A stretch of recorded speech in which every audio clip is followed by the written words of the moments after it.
The message arrived on a Tuesday morning, which made the whole thing somewhat funny in retrospect. Commander Sarah, Mitchell was drinking her third cup of coffee at the Kepler 442 research outpost when the communications array lit up like a Christmas tree. Every screen in the control room flashed red. Every alarm that could possibly sound started blaring at once. Sarah nearly dropped her mug. "What the hell is going on?" she shouted over the noise. Lieutenant Park was already at his station, fingers flying across the holographic interface. His face had gone pale. "Ma'am, we're receiving a transmission on every possible frequency. It's overriding everything. Even our secure military channels." Sarah rushed to his side. "Who has that kind of broadcasting power?" Park looked up at her and she could see genuine fear in his eyes. According to the signal origin, the Valdrath Imperium. The name sent a chill through everyone in the room. The Valdrath Imperium was old. Not just old like a few centuries. Old like 10,000 years old. They controlled nearly 1,000 star systems. Their empire stretched across a quarter of the known galaxy, and they had a reputation for being absolutely ruthless with anyone who got in their way. "Put it on screen," Sarah ordered. The main display flickered, and suddenly they were looking at something that resembled a cross between a lizard and a tiger. The creature stood nearly 8 feet tall, covered in midnight blue scales that seemed to absorb light. Golden eyes stared out from the screen with an intensity that made Sarah want to step backward. The being wore elaborate armor that looked more ceremonial than practical, covered in symbols and decorations that probably represented thousands of years of military tradition. "I am High Strategos Krell Nath, Supreme War Coordinator of the Valdrath Imperium," the creature said. Its voice was deep and resonant, translated automatically by the universal language protocols. "This message is directed to the primitive species that calls itself humanity." Sarah felt her jaw tighten. Primitive. Right. Krellnath continued, apparently enjoying his moment. "Your species has expanded into territories that fall within the buffer zones of the Imperium. This is unacceptable. You have violated ancient boundaries that have stood for millennia. Your ignorance is not an excuse." The screen changed, showing images of the Valdrath military. Ships. Thousands and thousands of ships. Each one looked massive, bristling with weapons. Then came images of planets. Dead planets. Lifeless rocks that had once been inhabited worlds, now nothing but glass and ash. "The Valdrath Imperium has maintained galactic order for 10,000 years, Krellnath said. "We have brought peace and stability to 847 star systems. 23 species have challenged our authority. 23 species no longer exist." Sarah felt Park tense beside her. She put a hand on his shoulder, steady and calm. The display shifted again, showing a map of human-controlled space. 12 systems were highlighted in red. "You will withdraw from these systems within 72 hours. You will submit to Imperium oversight and governance. You will pay reparations for your territorial violations. The amount will be calculated based on your species' total economic output for the next 50 years. 50 years? Someone muttered behind Sarah. "That's insane." Krellnath's golden eyes seemed to stare directly through the screen. "If you refuse these generous terms, the Imperium will have no choice but to eliminate your species entirely. We have done this before. We will not hesitate to do it again. You have no concept of the power we wield. Your primitive weapons cannot stand against forces that have conquered galaxies. This is not a negotiation. This is a statement of fact." The transmission ended as suddenly as it had begun. For a long moment, nobody in the control room spoke. Then Park let out a long breath. "Ma'am, should I forward this to Terran Command?" "Already done," Sarah said, checking her own terminal. It went out on every channel.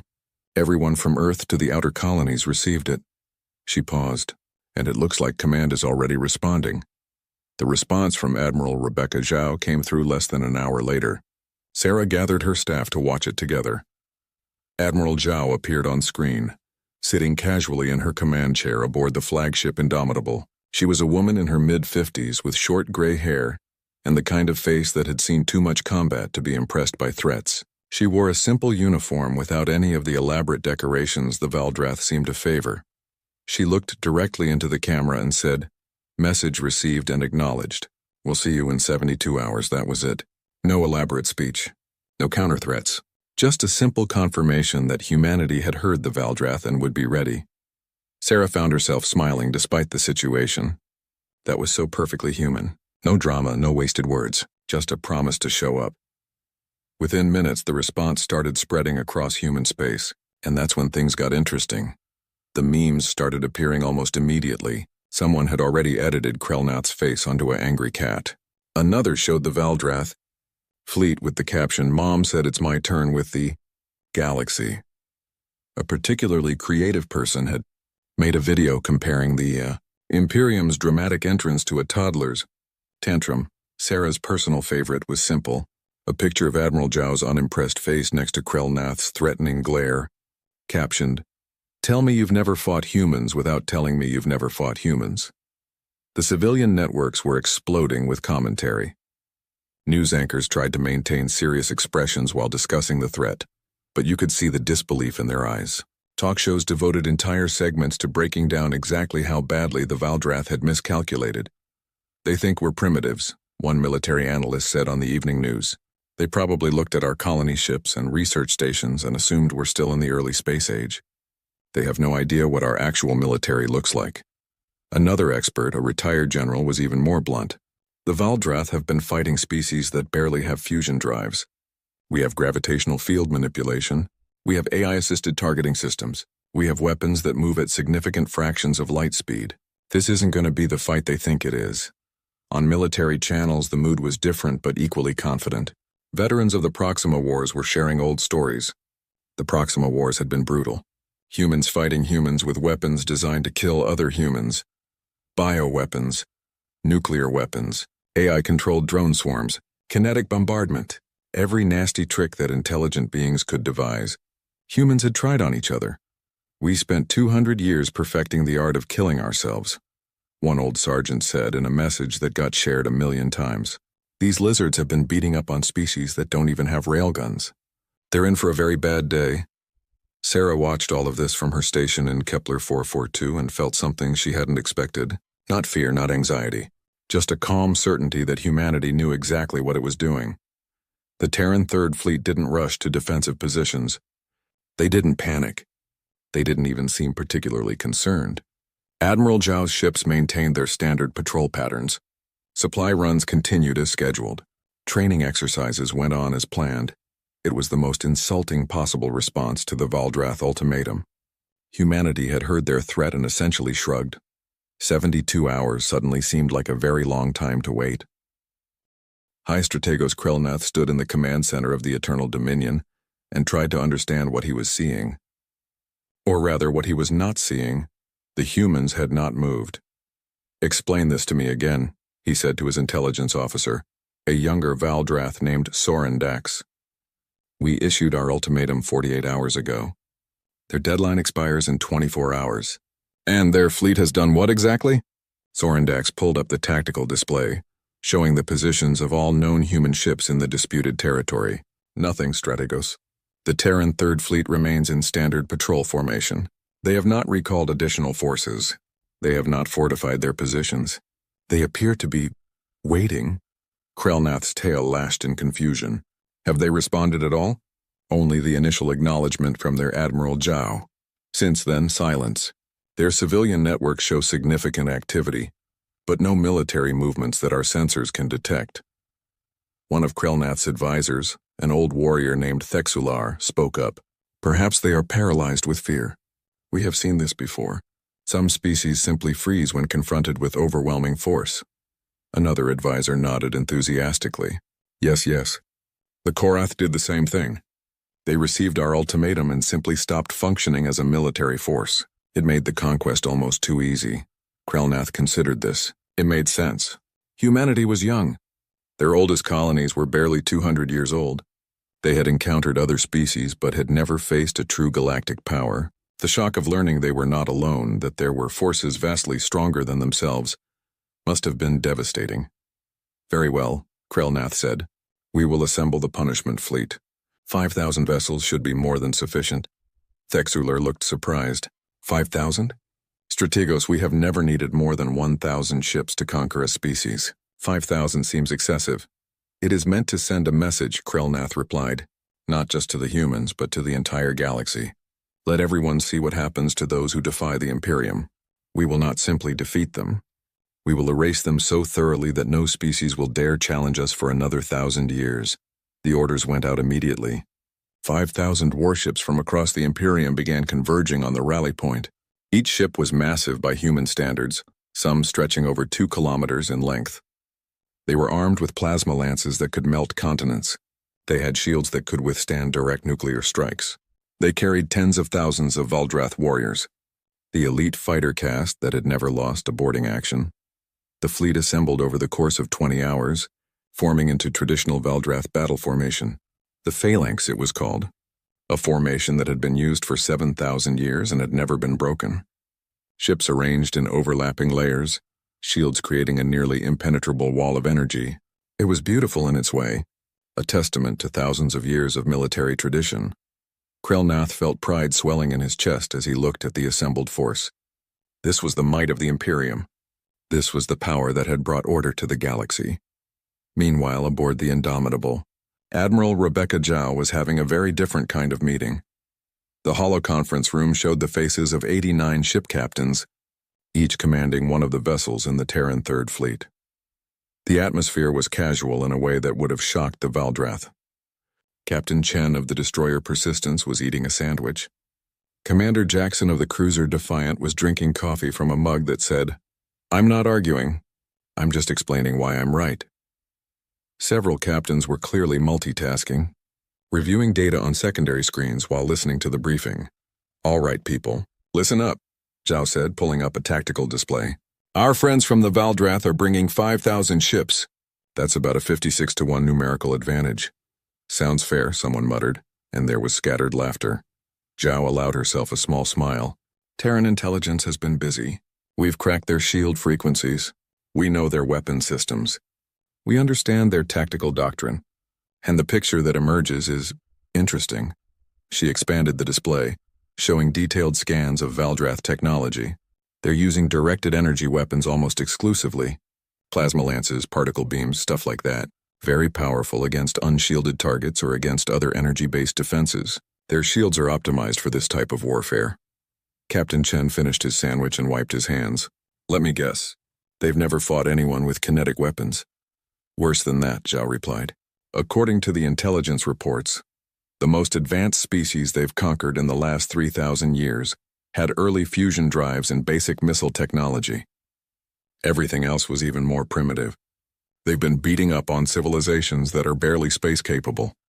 Commander Torres of the battleship Valiant spoke up. "So they have no experience with relativistic kinetic weapons, no experience with AI-assisted targeting, no experience with quantum encrypted communications that they can't intercept." "Exactly," Zhao confirmed. "Their entire military doctrine is based on fighting opponents who are technologically inferior. They rely on overwhelming firepower and traditional tactics that haven't changed in millennia." The captains were all paying full attention now. This wasn't going to be a desperate last stand. This was going to be a lesson in why you don't pick fights with species that have spent centuries perfecting warfare against themselves. "What about their numbers advantage?" someone asked. "Even with superior technology, 56-to-1 is pretty steep." Zhao pulled up another display, this one showing firing solutions and kill ratios. "Our railgun slugs travel at 0.4 light speed. That's 40% of light speed, people. At that velocity, a 10-kilogram slug hits with the energy of a small nuclear weapon. Their shields literally cannot stop it. The physics don't work in their favor." She continued. "Our missiles can pull 800 gravities and use quantum-entangled targeting. Their point defense is designed for much slower projectiles. Our simulations show we can achieve a 94% hit rate." Captain Chen was nodding slowly. "So we don't need to get close. We can engage from long range where their energy weapons are less effective and our kinetics have maximum impact." "Correct. We engage at 500,000 kilometers. We fire until they break or retreat. We do not chase. We do not waste ammunition. We treat this like the target practice it is." There was a moment of silence as the captains absorbed this. Then Commander Jackson raised his coffee mug. "To the Valdrath Imperium. They're about to learn a very expensive lesson." The other captains joined the toast and Zhao allowed the moment of levity.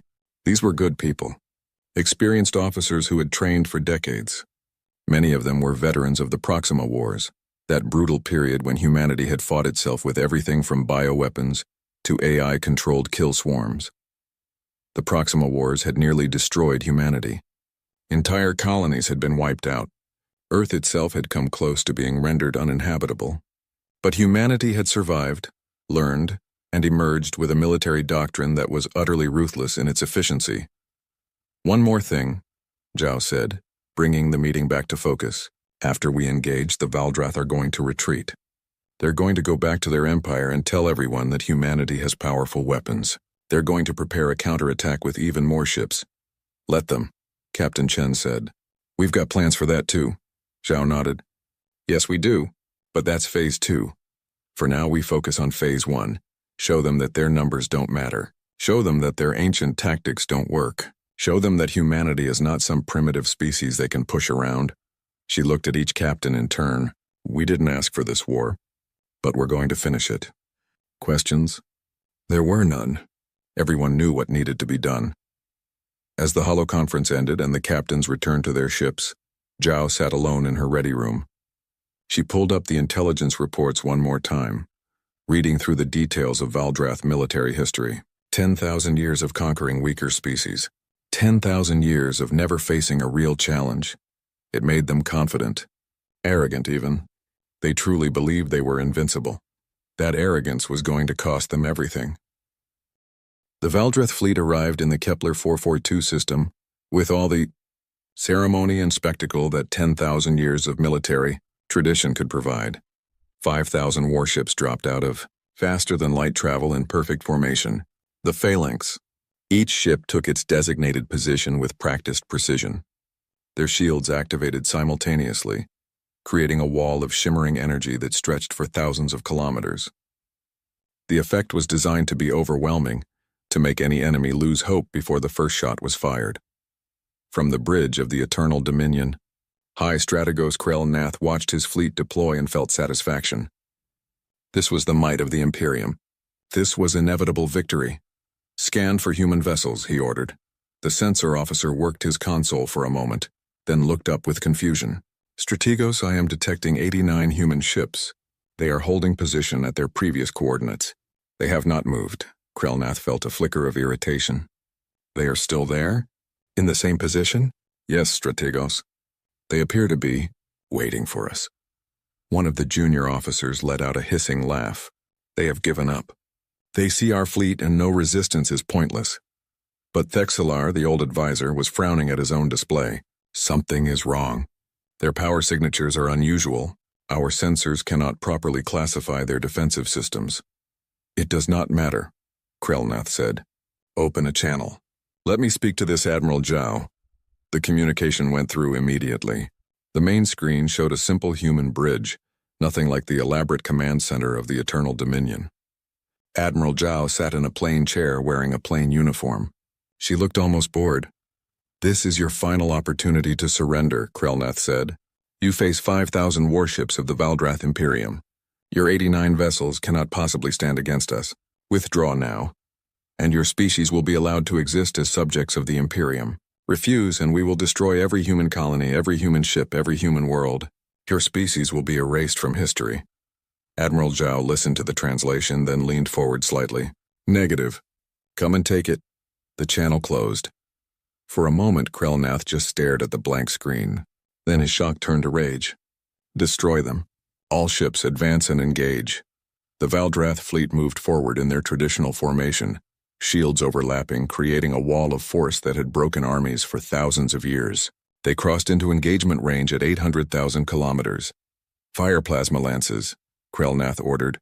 Hundreds of plasma beams lanced out from the Valdrath ships, each one carrying enough energy to melt through meters of solid armor. They struck the human fleet in a coordinated barrage that should have vaporized the first line of ships immediately.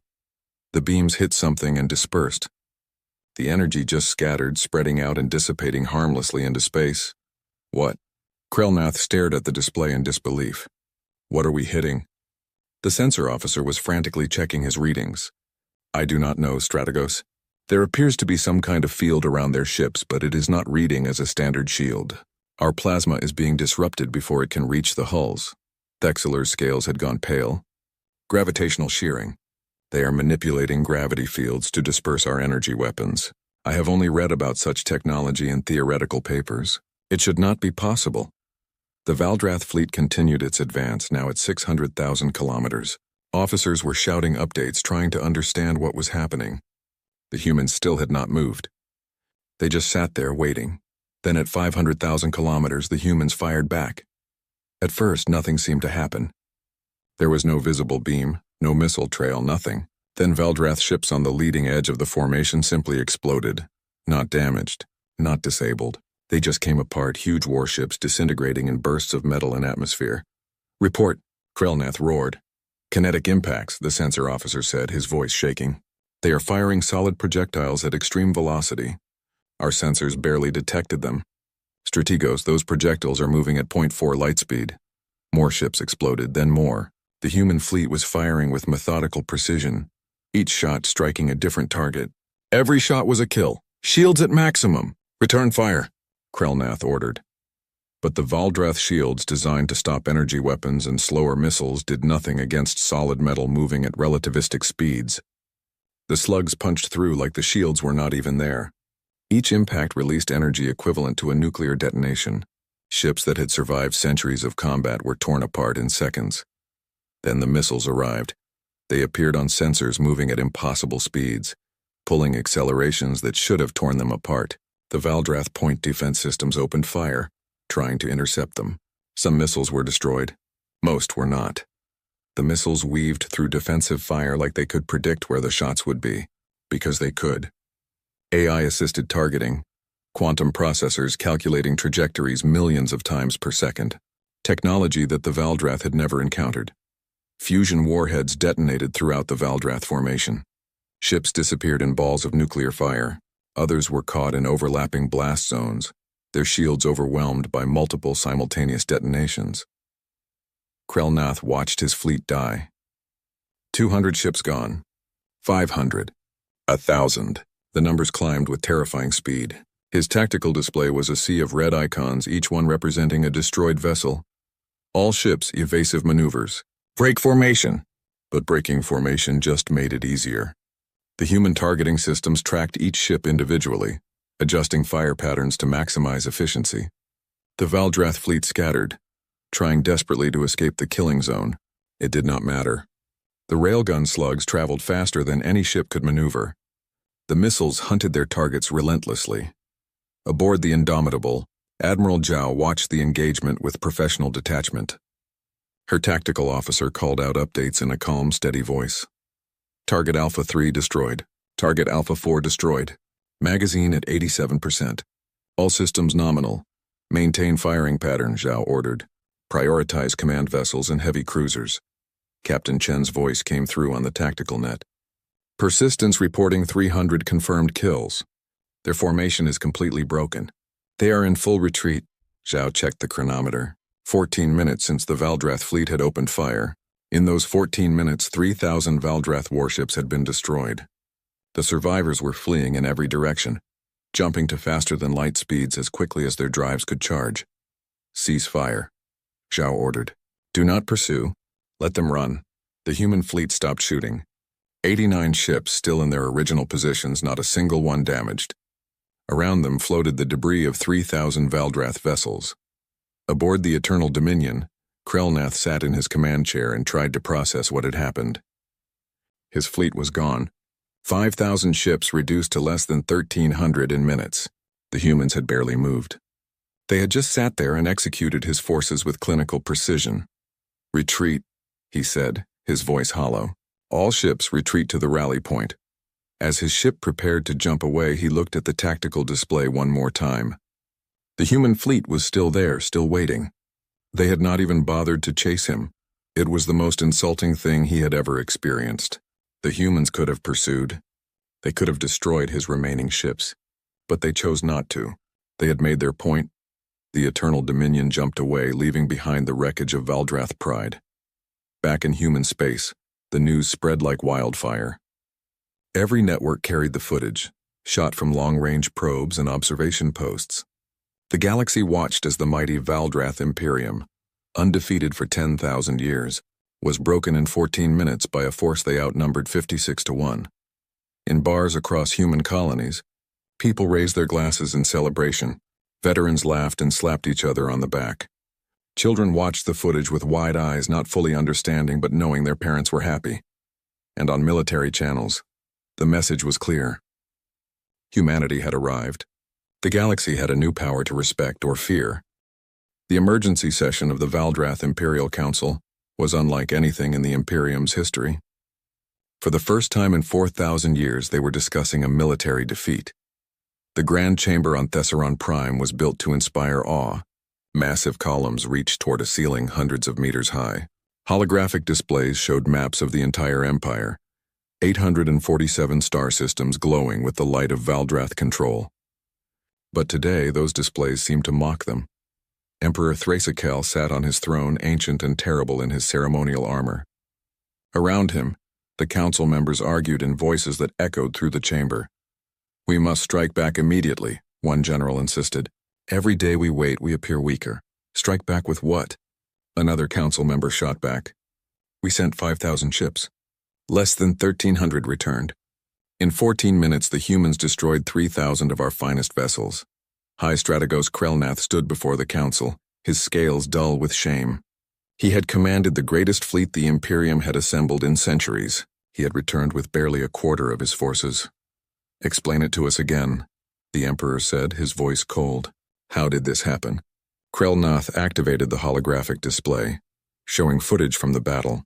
The council watched in silence as Valdrath ships exploded one after another, under human fire. "Their weapons are unlike anything in our records," Krelnath said.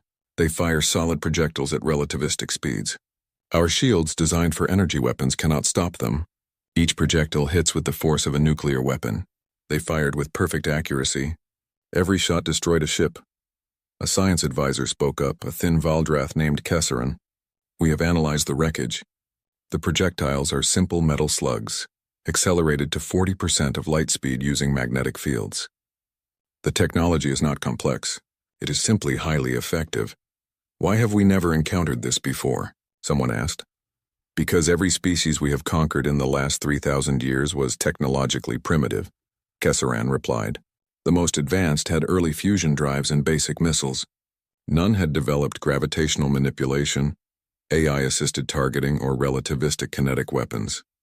The humans have all of these." The Emperor's tail lashed in anger. "So we have grown complacent.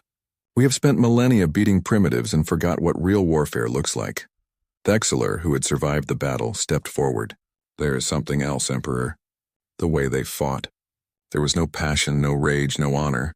They simply killed us with perfect efficiency. It was like fighting machines, not living beings." Another council member pulled up additional footage. "We have been monitoring human communications. Their military coordination is extraordinary. Every ship acts as part of a single organism. Their tactical doctrine is based on something they call the Proxima Wars." "What are these Proxima Wars?" the Emperor asked. Kesserin brought up translated human historical records. 200 years ago, humanity nearly destroyed itself.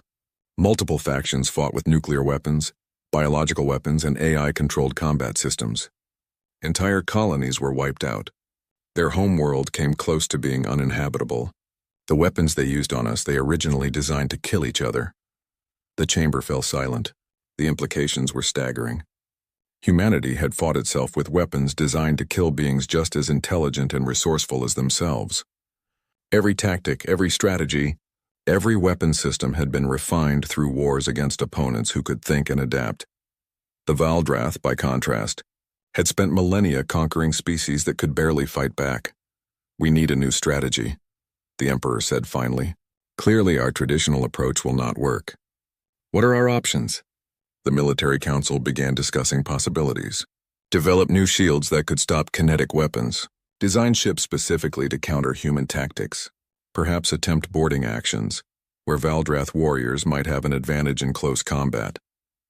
Then a junior intelligence officer, barely old enough to have scales, raised his hand. "Your Majesty, there is another problem. The subject species are watching." The Emperor turned his golden eyes on the young officer. "Explain." The officer activated a new display showing communication intercepts from across the Empire. "The battle footage has spread throughout our territory. The subject species have seen the Valdrath defeated. There are already reports of unrest, small acts of rebellion, refusals to pay tribute. The humans have shown everyone that the Imperium can be beaten. This was the real danger. The Valdrath controlled their empire through fear and the perception of invincibility. If that perception shattered, 800 star systems might rise in rebellion. The empire could collapse from within. Then we have no choice, the Emperor said. We must commit everything. Assemble the Grand Armada, 300,000 ships. We will drown the humans in numbers. Even their superior weapons cannot stand against that. The council erupted in discussion. 300,000 ships was 1/3 of the entire Valdrath military. It would leave other regions vulnerable. It would take months to assemble. But what other option was there? It will be done, Krelnath said, though his voice lacked confidence. Meanwhile, on Luna, the capital of the Terran Federation, a very different discussion was taking place. The Federation Council chamber was modest compared to the Valdrath throne room. Simple chairs arranged in a circle, holographic displays showing data rather than symbols of power. The people here wore business attire, not ceremonial armor. Secretary General Okafor stood at the center reviewing the latest intelligence reports. The Valdrath are assembling a massive fleet. Our estimates suggest 300,000 vessels. They are pulling ships from across their entire empire. Admiral Zhao attended via holographic projection from the Indomitable. 300,000. That is a significant force. Can we stop them? One council member asked. Zhao considered the question carefully. In a direct battle? Possibly. Our weapons are superior, but at some point numbers matter. We would take casualties. Significant casualties, so we negotiate? Another council member suggested. We have proven we can defend ourselves. Perhaps now they will be willing to discuss terms? No. Everyone turned to look at Okafor. The Secretary General had been quiet during most of the meeting, but now he spoke with authority. If we negotiate now, after their first defeat, we look weak. Every species in the galaxy will see that the Valdrath can force us to the negotiating table through sheer numbers. We will face challenges from everyone, constantly testing to see if we will back down. Admiral Zhao nodded slowly. The Secretary General is correct. We need to establish that humanity is not to be challenged, ever, under any circumstances. What do you propose? Okafor asked. Zhao smiled, though there was no warmth in it. We introduce them to Terran strategic doctrine. Phase 2 operations. We do not fight their fleet. We dismantle their empire. She pulled up a tactical map of Valdrath space. They are pulling ships from across their territory to assemble this Grand Armada. That means their infrastructure is vulnerable. Shipyards, supply depots, communication relays, fuel stations, all defended by minimal forces. You want to attack their infrastructure? A council member said. While they are gathering to attack us? Exactly. We use small strike groups, fast ships with cloaking capability. They hit targets, destroy critical infrastructure, and disappear before reinforcements arrive. We do not try to hold territory. We just break things. Another council member was frowning. That seems ruthless. It is ruthless, Zhao agreed. It is also effective. The Valdrath expect us to defend our territory and fight their fleet. We will not give them that battle. Instead, we will show them that declaring war on humanity means watching your empire burn. The council debated for hours. Some argued for a more diplomatic approach. Others worried about the moral implications of targeting infrastructure. But in the end, the vote was nearly unanimous. Humanity had not wanted this war. But if the Valdrath insisted on fighting, they would learn exactly how humans fought. Okafor sent the final message to Admiral Zhao. You have authorization for Phase 2 operations. Show them what it means to challenge Earth. Zhao saluted through the hologram. Yes, sir. It is time we taught the galaxy a lesson. We do not fight for glory. We do not fight for honor. We fight to win. As the council meeting ended, Okafor stood alone in the chamber looking at the map of Valdrath space. 300,000 ships were gathering to invade human territory. They would never get the chance. The Grand Armada arrived in human space 3 months after the first battle, and found nothing. High Strategos Krelnath stood on the bridge of a new flagship, the Unbreakable Will, and stared at empty space. 300,000 ships had jumped into the system, where human colonies had been reported. But the colonies were abandoned. The defensive stations were gone. The human fleet had vanished. Search the entire system, Krelnath ordered. They must be hiding somewhere. But the search revealed nothing. No hidden bases, no cloaked ships, Just empty planets and silent space stations. Then the reports started coming in. Strategos. We are receiving a distress call from the Kolvar shipyards. They report human ships attacking. The yards are on fire. Krelnath pulled up the location. Kolvar was 400 light-years behind the Grand Armada, deep in Valdrath territory. How many human ships? The report says, 12 vessels, sir. 12? Krelnath could not believe it. Send a response fleet immediately. But by the time Valdrath ships arrived at Kolvar, the human strike group was gone. The shipyards, which had been building vessels for the Imperium for 2,000 years, were destroyed. Not damaged, not disabled. Completely destroyed. The facilities were twisted metal and cooling plasma. More reports flooded in over the following days. Supply Depot Delta 7 destroyed. Communication relay stations across 6 systems offline.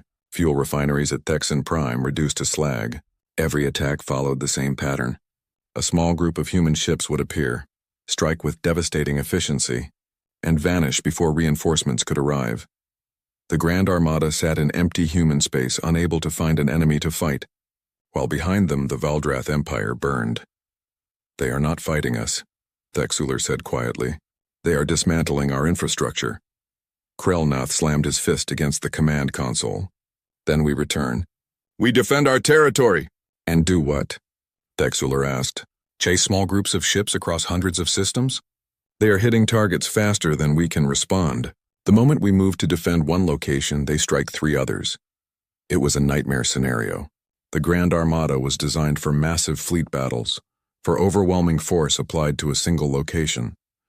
But the humans were not giving them that battle. Instead, they were conducting surgical strikes against targets that could not defend themselves. Admiral Zhao watched the operation unfold from her new command center on the stealth carrier Phantom. The carrier itself was invisible to most sensors, a ship designed during the Proxima Wars when humanity had learned to fight wars where being seen meant being dead.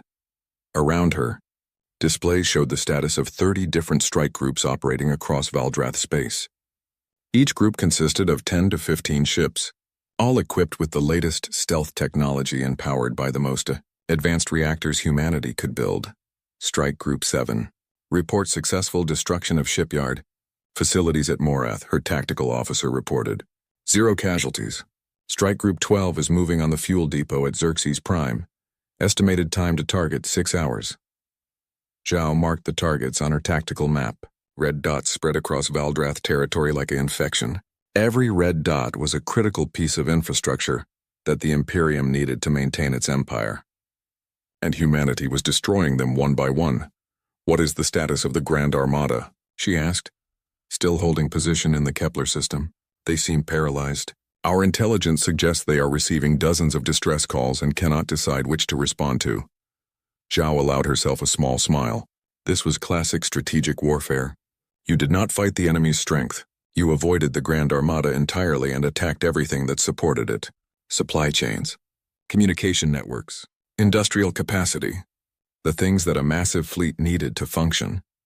The Valdrath had spent 10,000 years conquering species that could not strike back effectively. They had never faced an opponent that could attack deep in their territory, that could appear anywhere and vanish like ghosts. On Thesseron Prime, the Emperor called another emergency council session. But this time the mood was not angry. It was desperate. We have lost 47 shipyards, the industrial minister reported. Fuel production is down 60%. Our communication network is in shambles. Systems are losing contact with the capital daily. And the subject species? The Emperor asked, though he already knew the answer. The intelligence officer looked grim. Open rebellion in 32 systems. The Korath have declared independence. The Vexal have seized control of their sector. Without our ships to enforce order, we are losing control. Kesaran, the science advisor, brought up projections. At the current rate of infrastructure loss, we will be unable to maintain the Grand Armada in the field for more than 3 months.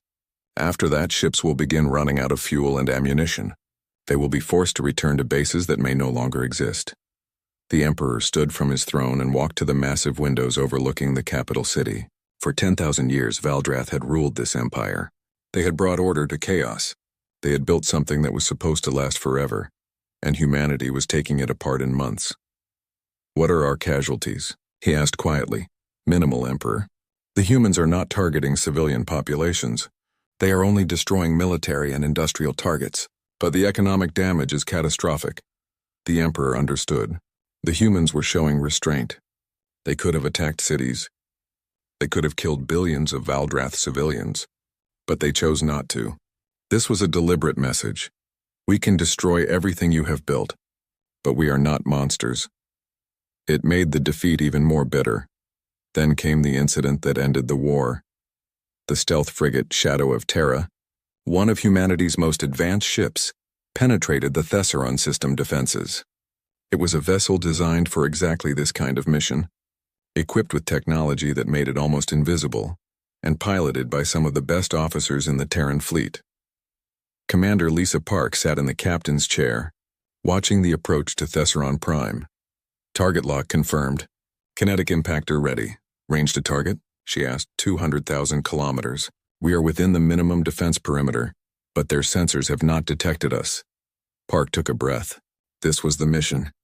This was the message that needed to be sent. Fire! The kinetic impactor launched from the Shadow of Terra's main railgun. It was a simple weapon. A 10-ton tungsten rod accelerated to a significant fraction of light speed. But when it struck, it would hit with the force of a dinosaur-killing asteroid. The target was not Thesseron Prime itself. It was the Emperor's Palace moon, a small satellite that orbited the capital world and served as a symbol of Valdrath power. The impactor struck the moon, dead center. The energy released was beyond imagination. The entire moon cracked, massive fissures spreading across its surface. Pieces of the satellite began to break away, spinning off into space. The destruction was visible from the surface of Thesseron Prime, a sight that billions of Valdrath witnessed. Commander Park opened a communication channel, broadcasting on all Valdrath frequencies. This is the Terran fleet. We could have hit your throne world. This is mercy. End this war. The Shadow of Terra vanished into stealth mode and was gone before the Valdrath could even begin to respond. Emperor Thracical watched his palace moon die from the windows of his throne room. Pieces of the shattered satellite glowed as they burned through the atmosphere of Thesseron Prime. His advisors stood silent behind him. They were inside our defenses, he said quietly. They could have struck anything. The capital. This palace. They chose not to. It is a message, Emperor, Thexular said. They are showing us that nowhere is safe, that they can reach anything they wish to reach, but they are also showing restraint. The Emperor turned from the window. For the first time in his long life, he looked old, tired. Prepare a delegation. We will sue for peace. The treaty was signed aboard the Indomitable 6 weeks later. The Valdrath Empire ceded all disputed systems. They recognized Terran sovereignty. They agreed to mutual non-aggression and opened diplomatic relations. In exchange, humanity would cease its campaign of infrastructure destruction and provide limited assistance in helping the Valdrath repair their economy. High Strategos. Krelnath stood across from Admiral Zhao as the treaty was finalized. His scales were dull, his posture defeated, but he had to know. How? He asked.